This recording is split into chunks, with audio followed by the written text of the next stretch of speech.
नमस्ते बच्चों। आज हम कक्षा 8 के अध्याय संश्लेषित रेशे और प्लास्टिक यानी सिंथेटिक फाइबर्स एंड प्लास्टिक के बारे में जानेंगे। बच्चों, जब आप स्कूल जाते हैं तो स्कूल की यूनिफॉर्म पहनते हैं।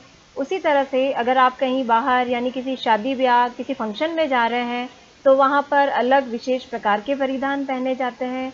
उसी तरह डॉक्टर जो होते हैं वह हॉस्पिटल में आपने देखा होगा कि अलग तरह के कपड़े पहनते हैं, उनकी एक अलग ड्रेस होती है हॉस्पिटल की।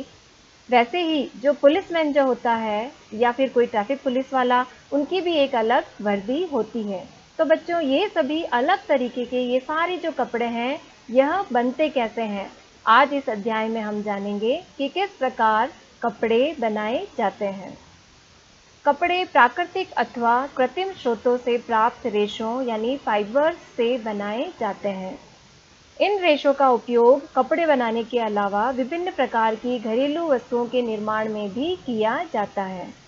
बच्चों, कपड़े जो है वह रेशों से बनाए जाते हैं और ये रेशे हमें दो प्रकार से प्राप्त होते हैं। पहला, प्राकृतिक स्रोत से। प्राकृतिक स्रोत क्या क्या हो सकते हैं? या तो यह पेड़ पौधों से या फिर जंतुओं से मिलेंगे रेशे हमें, तो ये प्राकृतिक स्रोत हैं। या फिर अगर हमने इनको फैक्ट्रियों में बनाया है रसायन की सहायता से, तो ये कहलाएंगे कृत्रिम स्रोत से प्राप्त होने वाले रेशे। आपने पढ़ा होगा बच्चों कि प्राकृतिक रेशे जो हैं, जैसे कि कपास यानी रुई, यह हमें पौधों से प्राप्त होती हैं। वैसे ही ऊन जो है, ऊन जंतुओं से प्राप्त होती हैं। वह रेशम हमें एक प्रकार के कीड़े यानी रेशम कीट से प्राप्त होता है।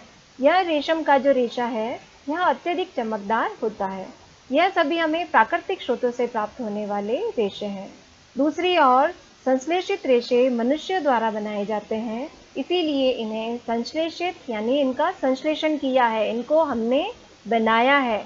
इन्हें संश्लेषित अथवा मानव निर्मित रेशे यानी मैन मेड फाइबर्स कहते हैं।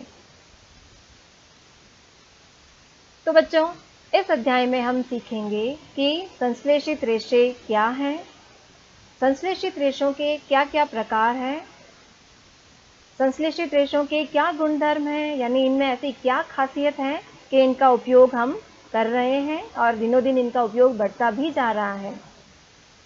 प्लास्टिक क्या होते हैं? विकल्प पदार्थ के रूप में प्लास्टिक का उपयोग अत्यधिक मात्रा में क्यों किया जा रहा है? वह अंतिम मुख्य बिंदु प्लास्टिक और पर्यावरण, यानी किस प्रकार प्लास्टिक का अत्यधिक उपयोग हमारे पर्यावरण को हानि पहुंचा रहा है। पहला हमारा जो इम्पोर्टेंट टॉपिक है बच्चों, वह है कि संश्लेषित रेशे क्या होते हैं। एक संश्लेषित रेशा छोटी इकाइयों को जोड़कर बनाई गई एक पूरी श्रृंखला है। प्रत्येक छोटी इकाई वास्तव में एक रासायनिक पदार्थ होता है।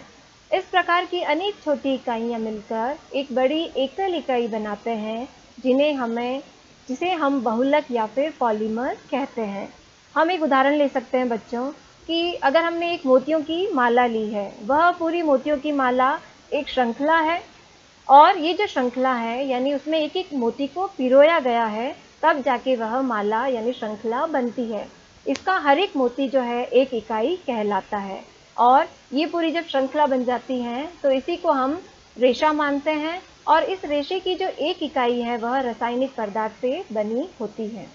पॉलीमर शब्द ग्रीस भाषा के दो शब्दों पॉली तथा मर से मिलकर बना हुआ है। पॉली का अर्थ है अनेक यानी बहुत सारे तथा मर का अर्थ भाग अथवा इकाई है। अतः एक पॉलीमर या बहुलक बहुत सी इकाइयों को दोहराने से बनता है। बहुलक प्रकृति में भी पाए जाते हैं।